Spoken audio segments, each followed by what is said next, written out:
Bien, abordemos entonces la pregunta por la innovación maquiaveliana y empecemos trabajando sobre el texto de Maquiavelo. En el comienzo de los discursos, Maquiavelo hace una referencia explícita a este tema.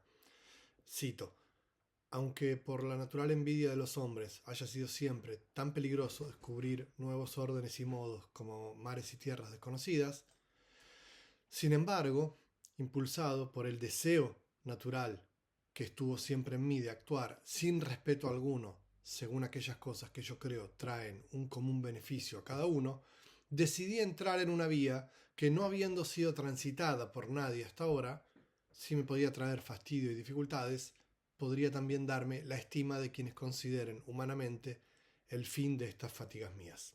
Hasta ahí la cita. Retengamos algunas cosas importantes de esta introducción que Maquiavelo hace a los discursos. Señala, en primer lugar, el peligro de su tarea, algo dijimos sobre esto, que es la de descubrir nuevos órdenes y modos. Luego nos dice que actúa sin respeto alguno, ya vamos a ver qué quiere decir que actúa sin respeto por la autoridad, impulsado por un deseo natural, y esto también es relevante, como él pone en primer lugar eh, el impulso del deseo, no la obediencia a un deber ser. En cuarto lugar, que lo que busca con estas acciones es el común beneficio de cada uno. Y que para hacer todo esto decide entrar en una vía que no fue transitada por nadie aún. O sea que cuando decimos que Maquiavelo es un innovador, estamos reproduciendo su propia palabra. No es algo que nosotros le atribuimos a él, sino que de alguna manera, vamos a decirlo así, respetamos el hecho de que él cuando escribía se sabía eh, o era consciente de que estaba haciendo una operación de este tipo. Entonces, lo que se nos dice desde el comienzo es que lo que tenemos entre manos es un experimento de innovación radical, que bueno, él se adentra en un camino peligroso, así que uno podría pensar que hace falta una virtud para hacerlo, de cierto coraje, que nadie transitó antes, es decir, que hay ahí un inicio, un comienzo y una originalidad, y que hace todo esto por el beneficio común de cada uno. Es decir, que cuando Maquiavelo decide encontrar nuevos órdenes y modos, lo hace, podemos presumir, porque los antiguos órdenes y modos no son beneficiosos para todos. Eh, no es forzar el texto concluir algo de este tipo. Y por último, justamente, que para alcanzar este beneficio común es preciso actuar sin respeto alguno. Conocemos todas las barbaridades que dice Maquiavelo a lo largo de su obra, así que efectivamente actúa sin respeto alguno, pero sin respeto por quiénes o por qué. Bueno, por los poderes que impiden encontrar este beneficio común. ¿Sí? Entonces se nos presenta como un innovador, como el que encuentra nuevos órdenes y modos, va a actuar sin respeto contra su enemigo, que son los antiguos órdenes y modos. Esta es la escena que Maquiavelo nos plantea en las primeras líneas del texto.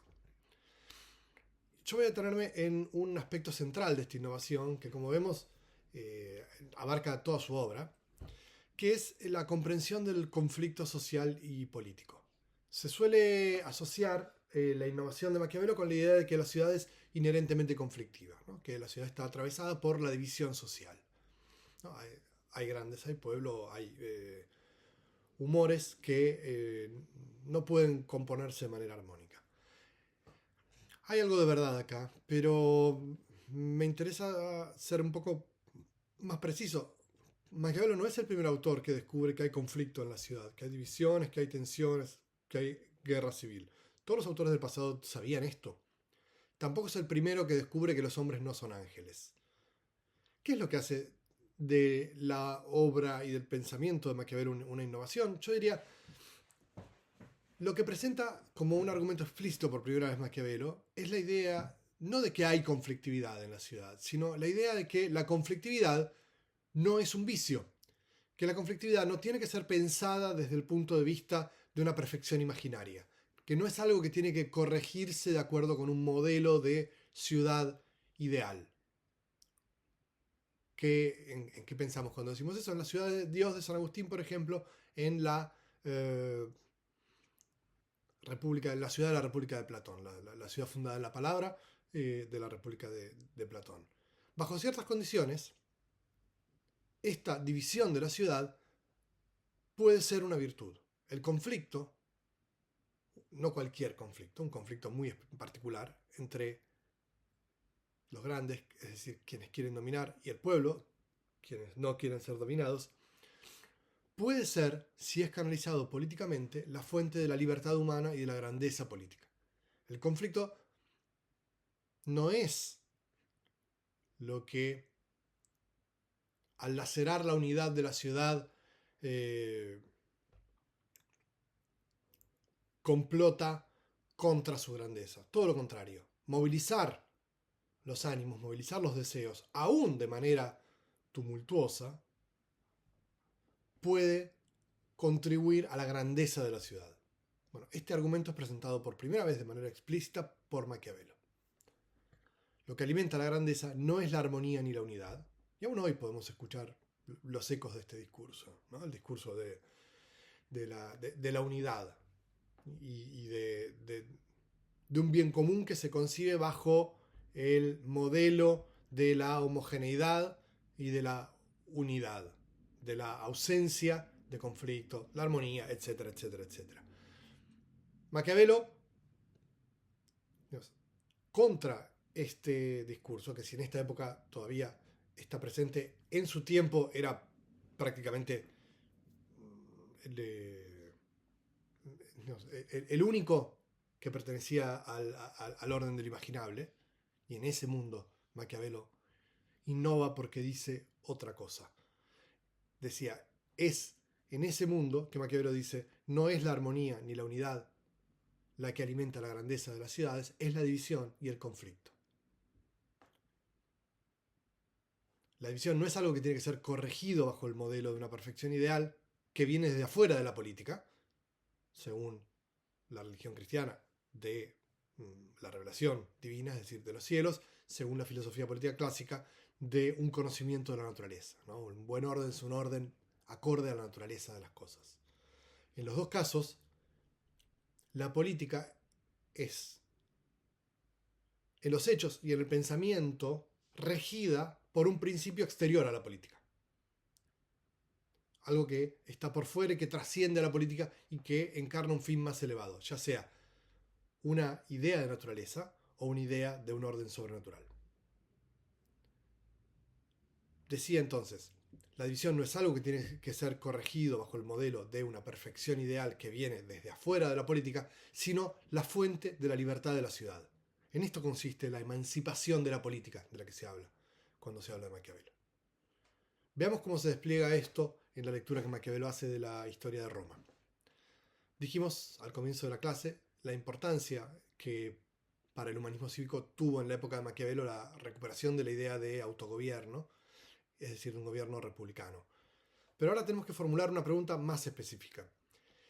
Si el republicanismo, tal como había sido recuperado por el humanismo cívico, se basaba en la obediencia a un código moral que mandaba a los hombres realizar sus fines más altos mediante el servicio a la ciudad. Es decir, si el buen republicano era el estadista, ¿no? Los hombres eminentes que dirigen su vida en pos del bien común. Es decir, que piensan que realizar sus fines más altos en la vida, alcanzar la gloria y el honor, es servir a la ciudad.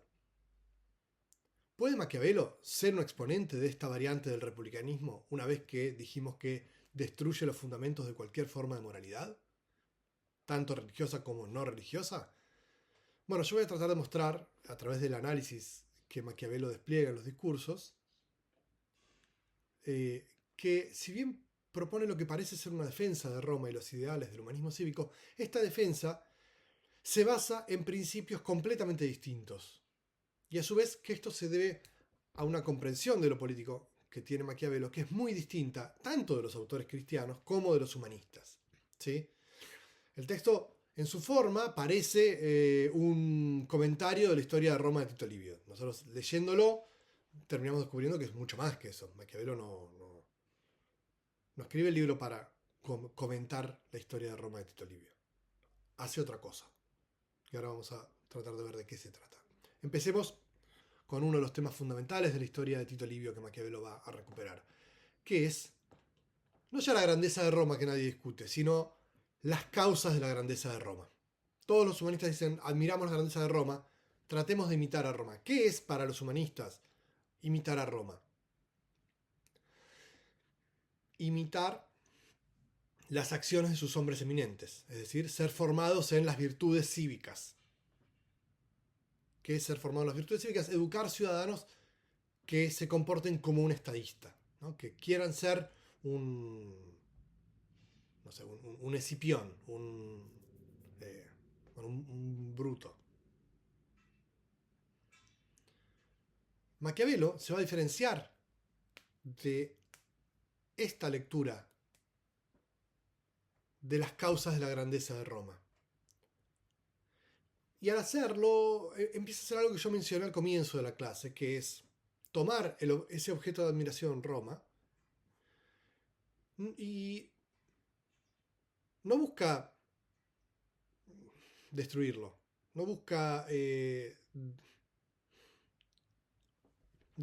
deslegitimarlo o ir contra la admiración que en su tiempo tienen muchos de sus contemporáneos y amigos por ese objeto imaginario llamado República Romana, que sucedió hace unos 1000 años atrás,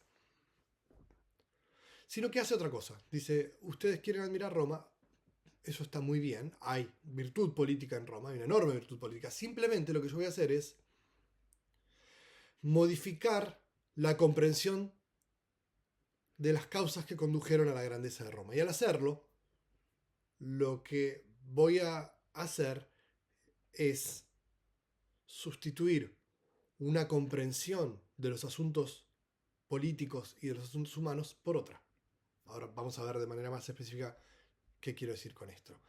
En principio, Maquiavelo, contra todos sus predecesores, va a afirmar que no es la virtud moral de sus grandes hombres, ni la virtud cívica, lo que identifica, digamos, es decir, la identificación del buen hombre con el buen ciudadano, lo que puede dar cuenta del esplendor de Roma. El esplendor de Roma no viene de haber tenido grandes hombres que cultivaron las virtudes cívicas, que es un poco lo que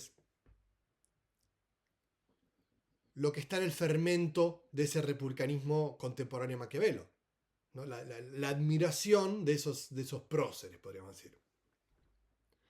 Maquiavelo atribuye la grandeza de Roma a causas muy distintas a las de los humanistas. Para Maquiavelo, la clave de la grandeza de Roma está en la virtud política. Ahora, ¿qué quiere decir esto? Ya dijimos que no es, pero ¿qué sí quiere decir?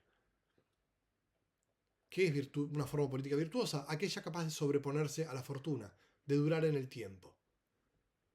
¿Cuál es la experiencia más exitosa, conocida en la historia de una comunidad política que logró esto? Bueno, claramente la experiencia de Roma, que se fundó en el 753 a.C. y que dominó toda Italia y toda Europa por siglos, después de colapsar 1000 años después. Ahora bien, una vez más, ¿a qué se debió la grandeza y la duración de Roma? Aquí Maquiavelo va a subvertir el saber tradicional, no solo sobre la historia de Roma, sino sobre la comprensión de lo político. Insisto en este punto. Porque es algo que pasa una y otra vez en Maquiavelo. Cuando se discute sobre Roma, se está discutiendo sobre Roma, evidentemente, pero el objeto Roma está sirviendo de vehículo para una discusión de otro orden, que se hace de manera indirecta. ¿Y cuál es esa otra discusión, ese otro registro de la discusión que está detrás? El de la tensión o la contraposición entre república popular y república aristocrática.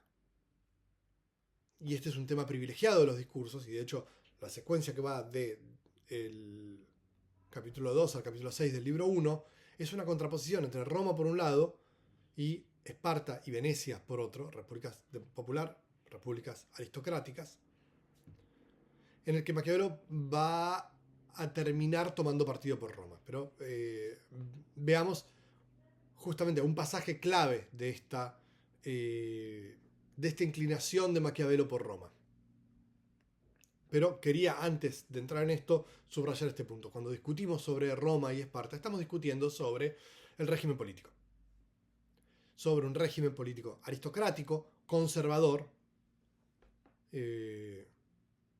y otro popular, tumultuoso y expansivo.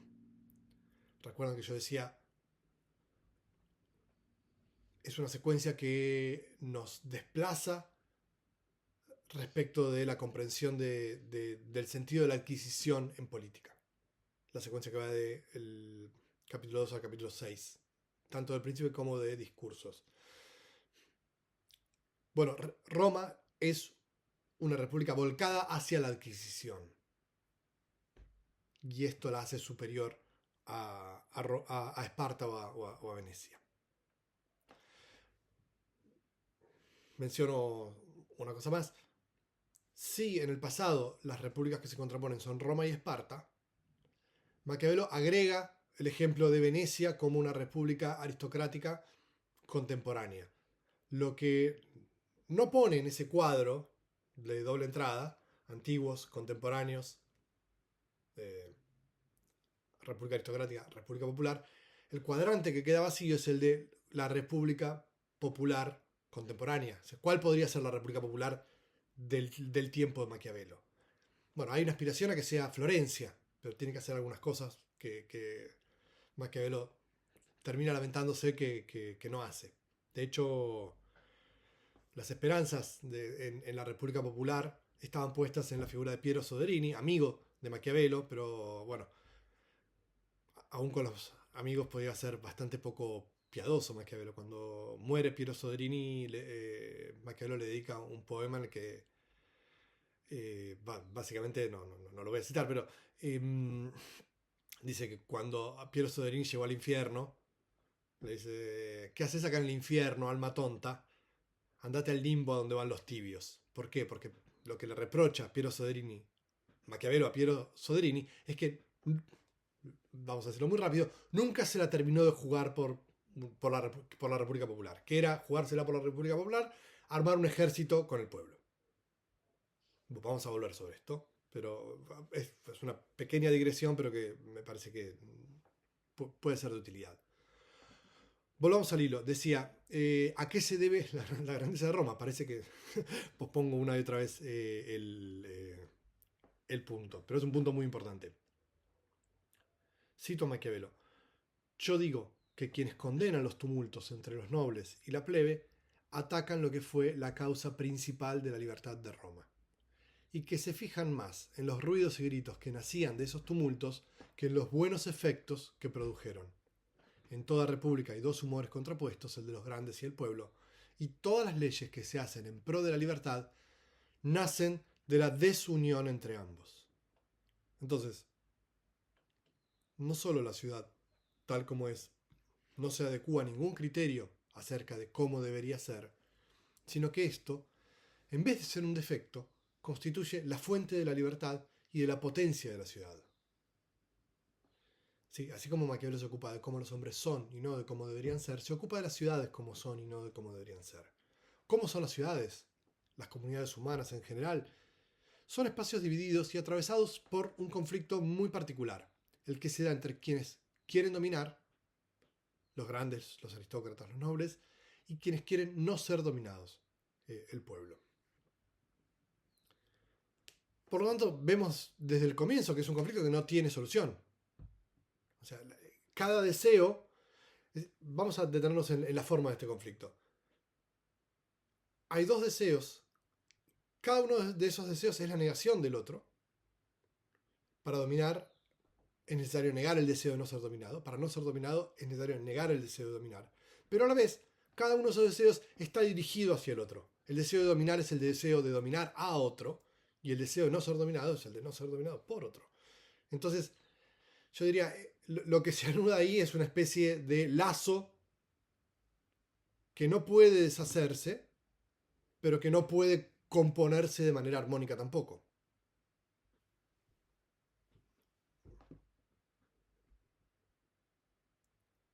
Entonces, volvamos a lo que decíamos antes sobre el nacimiento. Abrir los ojos sobre, digamos, voy a decir algo antes. Y esto es lo que da forma a la ciudad. El régimen de la ciudad depende, me atrevería a decir, es la forma que asume este conflicto. ¿Sí? Maquiavelo en El Príncipe dice, hay tres efectos posibles de este conflicto. Anarquía, licencia, principado o república. Es decir, las formas de gobierno no son lo fundamental. O sea, son simplemente el modo en el que políticamente se elabora, se articula, se condensa este conflicto que está en la base de toda forma política. Decía entonces, volvamos a lo que dijimos sobre el nacimiento, abrir los ojos sobre la ausencia del carácter sagrado de la autoridad es en cierto modo decir al pueblo que la única legitimidad que tienen los grandes para ejercer el poder es haber nacido con poder. Y que ese hecho natural no tiene por qué ser decisivo a la hora de determinar quién tiene poder y quién no.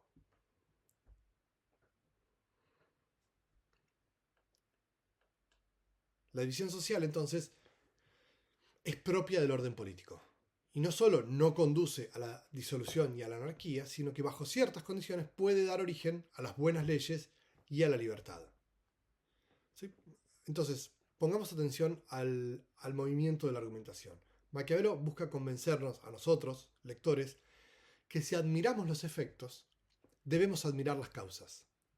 ¿Sí? Que la verdad efectiva, ¿no? En un pasaje célebre Maquiavelo dice, voy tras la verdad efectiva, la verità effettuale de la cosa política.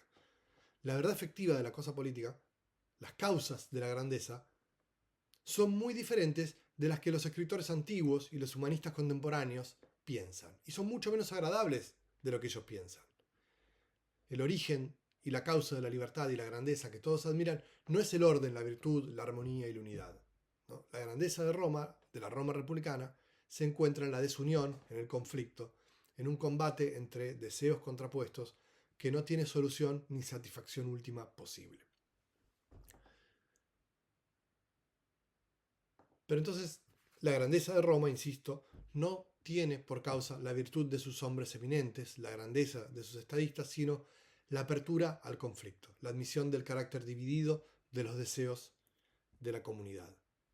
Vean cómo, yo lo resumo en una clase que tiene que recorrer muchos temas, pero este es en alguna medida el recorrido que propone Maquiavelo a sus lectores, de desenraizar las aparentes causas de la admiración de Roma para reemplazarlas por otras. ¿A cuáles? Bueno, a una libertad y a una grandeza que se atribuye a la división, al conflicto y al modo en el que este conflicto se expresa en las instituciones de la ciudad. Que es algo que no habíamos dicho hasta ahora. No se trata de que el conflicto produce espontáneamente grandeza y libertad. Solo lo hace, también perfectamente el conflicto puede derivar en una guerra civil o en licencia, como dijimos. Deriva en libertad cuando este conflicto puede ser expresado y canalizado a través de instituciones políticas. ¿Cuáles? El Senado y los tribunos de la plebe. Y cuando la ley surge de la intervención de instituciones que representan a estos deseos, a estos humores. Es decir, cuando ninguno de los dos deseos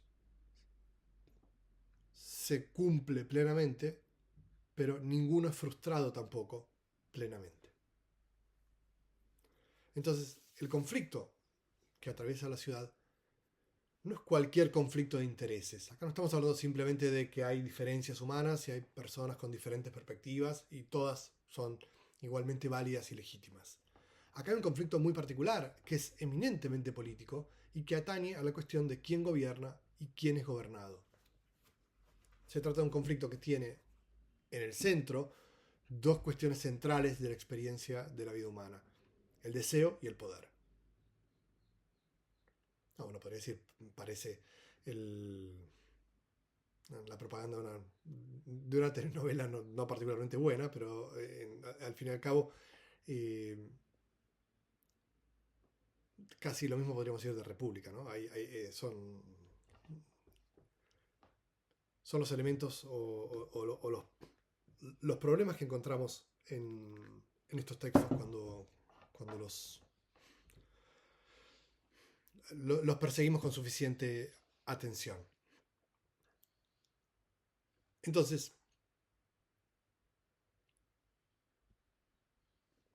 ¿qué podemos decir sobre este conflicto, esta desunión entre los grandes y el pueblo? Bueno, podemos decir algo más de lo que ya dijimos. Podemos mencionar que es un conflicto que no puede ser resuelto. Habrán visto que yo dije, puede ser canalizado por las instituciones de la ciudad, pero no puede ser eh, resuelto, no tiene una solución. Puede haber una primacía del deseo de los grandes, ciertamente, pero eso nunca desactiva el potencial, vamos a decir, revoltoso, tumultuoso del pueblo. Puede haber un gobierno popular, pero esto nunca termina de desactivar el afán de los grandes de reinstalar su dominio. Entonces, estos humores no pueden ser apagados. Son de alguna manera constitutivos del deseo humano y de los modos de la vida en común de la ciudad. No vemos en Maquiavelo, como vamos a ver en Marx, la perspectiva de una superación del conflicto social por medios políticos. Lo que la política puede hacer con el conflicto es institucionalizarlo, darle un cauce en el que, como vimos recién, existan leyes que de alguna manera plasman el estadio en el que se encuentra ese conflicto en un momento particular y que den origen a la libertad. Ahora, dan origen a la libertad porque esos deseos continúan en movimiento, continúan activos.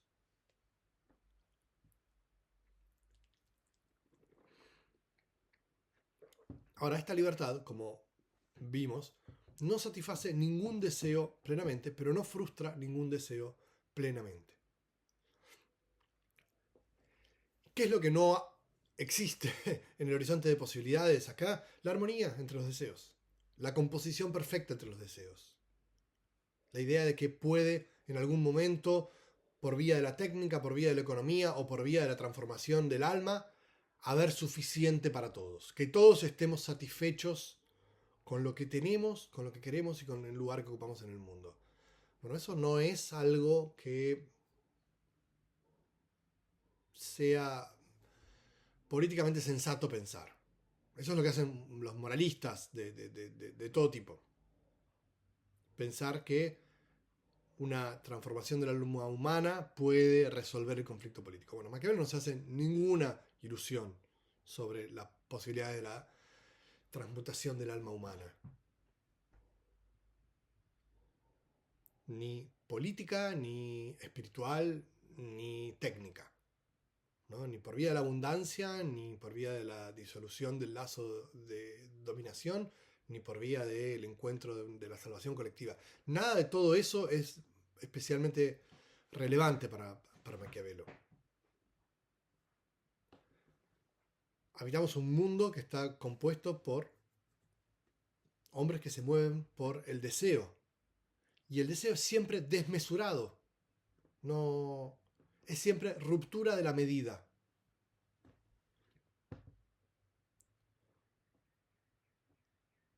No, por eso, digamos, la idea de moderación no termina de encontrar su lugar en la obra de Maquiavelo.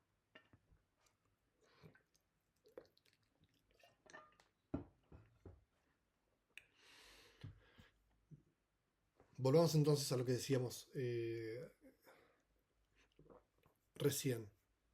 Quienes elogian el efecto, la grandeza de Roma, no son capaces de reconocer que la causa de esta grandeza es mucho menos atractiva de las que postulan ellos. ¿No? La gran sabiduría y el gran coraje de Cicerón o o Escipión, o Fabio, o...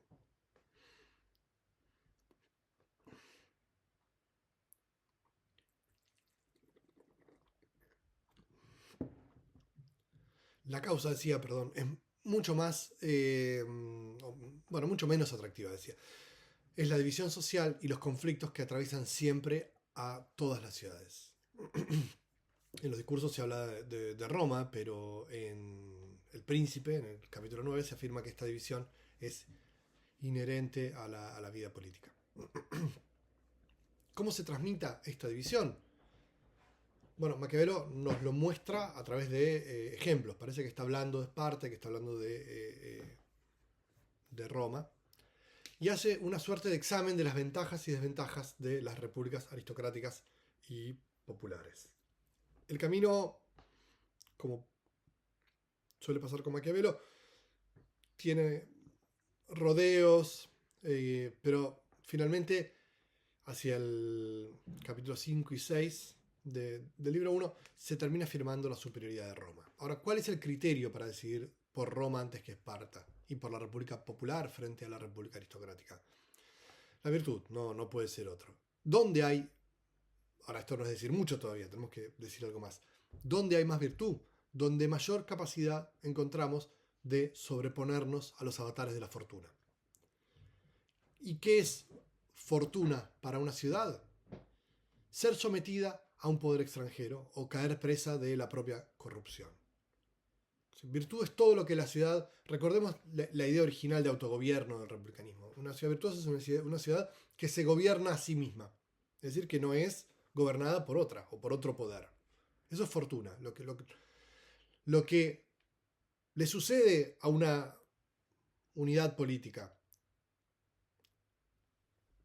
y no proviene de su propia decisión, sino de afuera, sea la naturaleza o sea otra unidad política, eso es fortuna. Una inundación que no fue prevista, una invasión que no pudo ser repelida. ¿Qué es virtud? La manifestación de la capacidad de actuar políticamente, de decidir, de autogobernarse. Y aquí señalo una sutileza sobre la cuestión del autogobierno. ¿Qué quiere decir que una ciudad se autogobierna? Para el republicanismo aristocrático, simplemente que la ciudad no es presa de otro poder, de otra ciudad o otro reino. Para el republicanismo popular es ausencia de dominación externa, pero también ausencia de dominación interna. ¿Quiénes son libres ¿Qué quiero decir con esto? No solo que no hay otra ciudad que domine sobre la propia ciudad, sino que adentro de la ciudad no hay una parte que domine a otra. Entonces, para el republicanismo popular, la ausencia de dominación es tanto externa como interna. El republicanismo aristocrático se da por satisfecho con la ausencia de dominación externa. Y obviamente se da perfectamente por satisfecho con la dominación interna de la aristocracia, es decir, de los grandes. Entonces, virtud es capacidad de defender la propia libertad, el propio autogobierno, la propia capacidad de decidir sobre el destino de la propia comunidad política.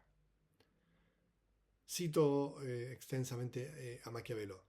Si querés hacer un pueblo numeroso y armado para hacer un gran imperio, es decir, para volcarlo hacia la adquisición, será de tal cualidad que no vas a poder manejarlo a tu antojo.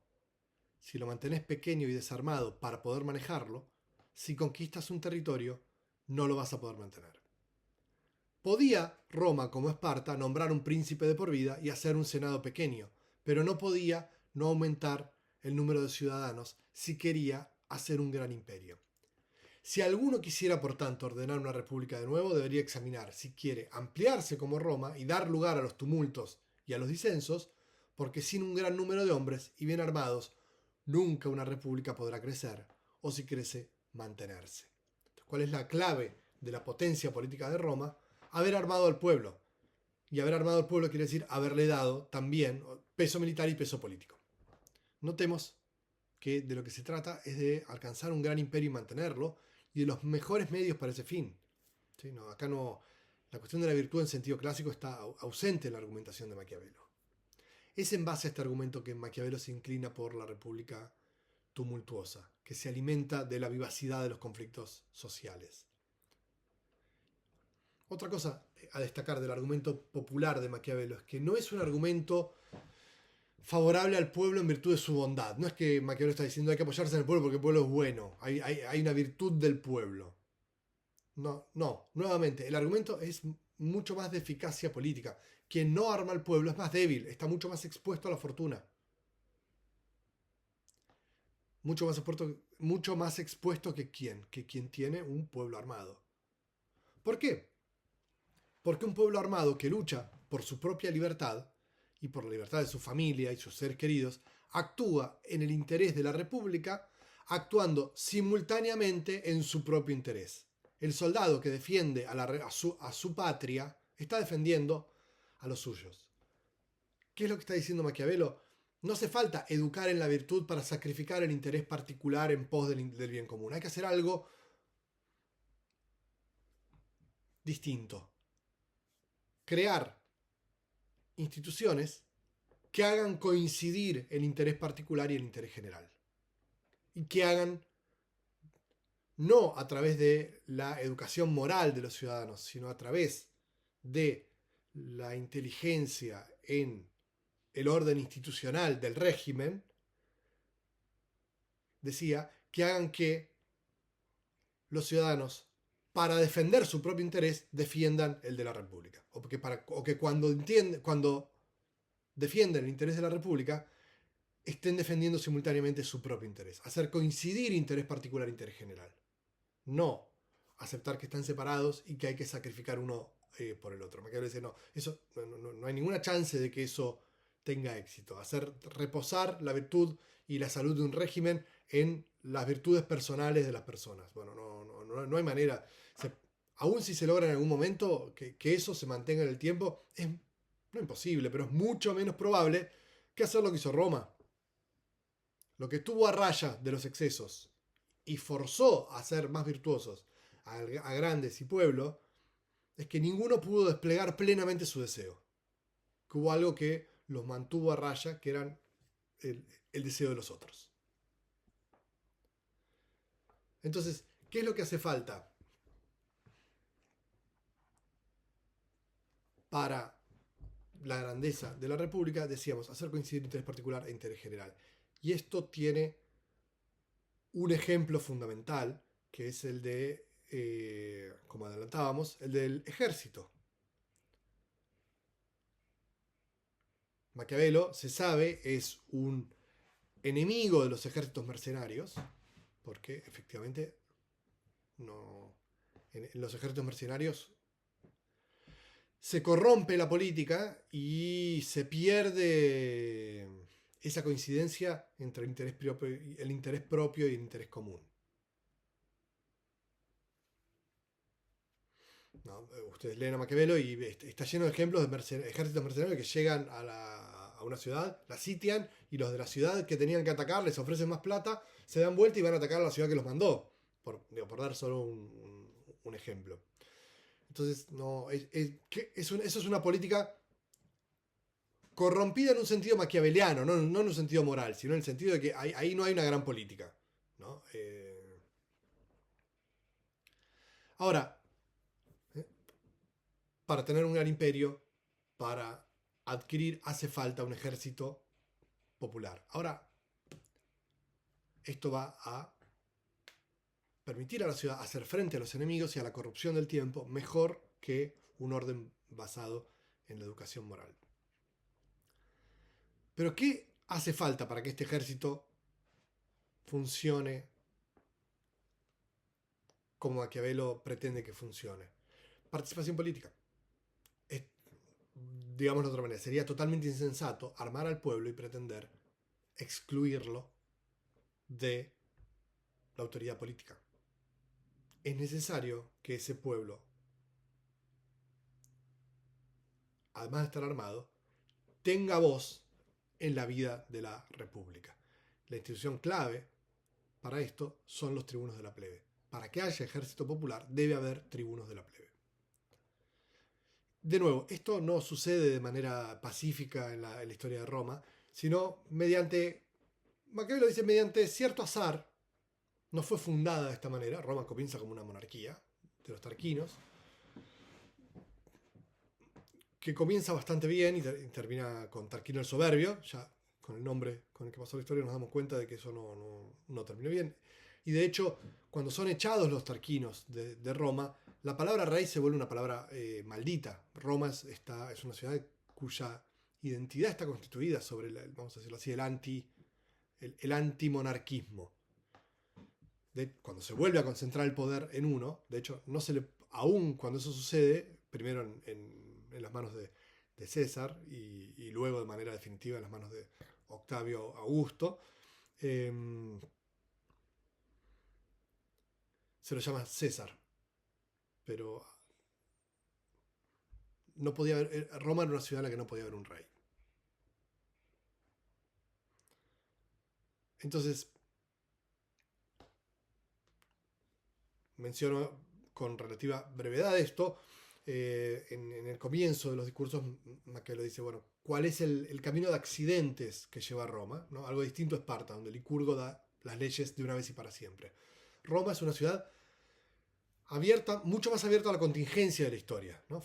Hubo accidentes que lo llevaron a encontrar su forma perfecta. No fue fundada perfecta desde el origen. Los tarquinos comienzan bien, terminan con Tarquino el Soberbio, que es echado a través de una rebelión de los grandes, que una vez que expulsan a los tarquinos, conservan de todas maneras la figura del cónsul, pero le agregan el Senado, es decir, se mantiene ese elemento monárquico y se le agrega un elemento aristocrático, que es en el Senado la institución que representa el poder de la aristocracia.